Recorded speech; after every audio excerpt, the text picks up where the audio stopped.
Sundarakanda cinema ఎలా ఉందంటే నారా రోహిత్ చాలా కాలం తర్వాత ఒక చక్కని ప్రేమ కథతో వచ్చారు. తన పాత్రలో ఒదిగిపోయారు. భావోద్రేయాలను పలికించారు. డ్యాన్స్లలో కూడా తన నటన మెరుగుపరుచుకున్నారు. వృత్తి వాగుని తన మొదటి తెలుగు సినిమా అయినప్పటికీ చాలా బాగా నటించింది. ఆమె పాత్ర ప్రాధాన్యత ఉండడంతో భవిష్యత్తులో ఆమెకు మరిన్ని అవకాశాలు వచ్చే అవకాశాలు కూడా ఉన్నాయి. శ్రీదేవి విజయ్ కుమార్ తన రీఎంట్రీతో ప్రేక్షకులను మెప్పించారు. సత్య కామెడీ సినిమాకు పెద్ద ప్లస్. ఆయన కామెడీ టైమింగ్ సినిమా చూస్తున్నంతసేపు నవ్వొస్తుంది.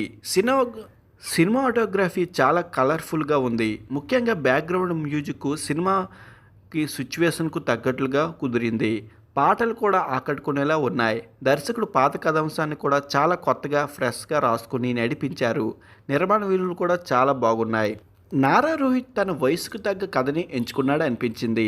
సోలో సినిమాతో సోలో హిట్ అందుకున్న నారా మళ్ళీ అదే తరహాలో ఫ్యామిలీ ఎంటర్టైనర్ కథతో గాడిలో పడ్డాడనిపించింది.